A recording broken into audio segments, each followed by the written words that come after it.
नमस्कार, good evening. मी करणसिंह पवार. आपण पाहता LS मराठी. फैसला महापालिकांचा या विशेष बुलेटिनमध्ये आपलं स्वागत. मंत्री आशिष शेलार यांनी उपमुख्यमंत्री एकनाथ शिंदेंची भेट घेतली. एकनाथ शिंदे आणि आशिष शेलार यांच्यात 1 तास चर्चा झाली. मुंबई पालिकेसाठी भाजप शिवसेना एकत्र लढणार असून लवकरच महायुती जाहीर होणार अशी माहिती सूत्रांनी दिली.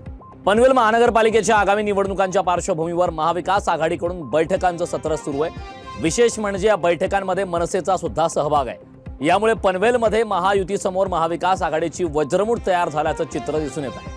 महाविकास आघाडीत संवाद नाही, त्यामुळे आता आम्ही महापालिका निवडणूक स्वबळावर लढवण्याचा निर्णय घेतला अशी माहिती अबू आझमींनी दिली. जिथे आमच्याकडे मजबूत आणि पात्र उमेदवार असतील तिथे आम्ही निवडणूक लढवू असं अबू आझमी यांनी म्हटलंय. नागपूर महापालिका निवडणुकीसाठी राष्ट्रवादी अजित पवार गट सज्ज झालाय. अजित पवार गटाने नागपूर महानगरपालिकेत सर्वच जागा लढवण्याची तयारी दर्शवली.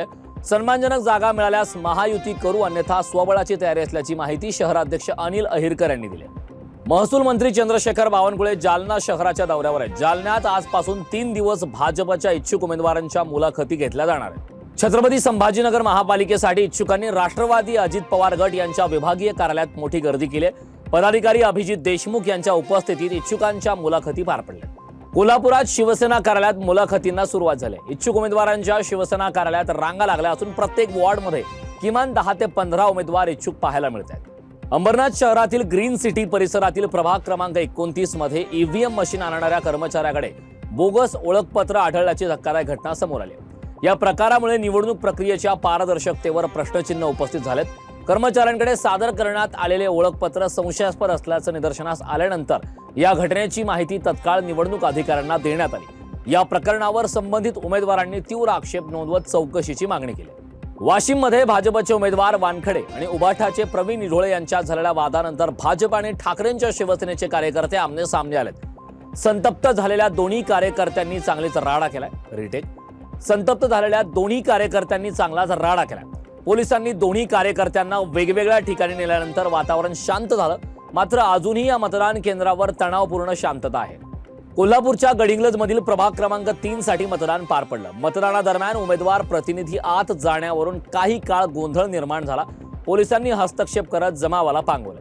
हिंगोलीच्या वसमत नगर परिषदेसाठी मतदान पार पडलं. CCTV आणि ड्रोन कॅमेऱ्यांच्या माध्यमातून मतदान केंद्रावर नजर ठेवण्यात आली. आदर्श मतदान केंद्रावर मॉक पोल दरम्यान मशीनमध्ये बटन प्रेस होत नसल्याने काही काळ गोंधळ पाहायला मिळाला. देवळीचे आमदार राजेश बकाणे यांनी मतदानाचा हक्क बजावलाय. लोकांनी चांगलं सरकार निवडून द्यावं, ज्यामुळे लोकहिताची कामं होतील असं आवाहन राजेश बकाणे यांच्याकडून करण्यात आलं. चंद्रपूर जिल्ह्यातील पुढे ढकलण्यात आलेल्या घुग्गुस नगर परिषदेसाठी मतदान पार पडलंय. घुग्गुस नगर परिषदेची ही पहिलीच निवडणूक असून अनेक दिग्गज नेत्यांची प्रतिष्ठा पणाला लागली आहे. पनवेल महापालिका हद्दीतील प्रभाग क्रमांक 2 मधील मतदार यादीत उघड झालेल्या धक्कादायक घोटाळ्याने आता गंभीर वळण घेतलंय. एका वडिलांच्या नावाखाली तब्बल 268 मुलांची नोंद आढळून आल्याचा प्रकार समोर आल्यानंतर या प्रकरणी शेकापचे माजी नगरसेवक अरविंद म्हात्रे यांनी थेट उच्च न्यायालयात याचिका दाखल केली आहे. हा प्रकार केवळ प्रशासकीय चूक नसून मतदान प्रक्रियेवर प्रभाव टाकण्याचा गंभीर प्रयत्न असल्याचा आरोप त्यांनी केला. वेगवान बातम्यांचा आढावा घेतल्यानंतर या बुलेटिनमध्ये वेळ झालेली आहे. इथेच थांबण्याची. पाहत रहा LS मराठी.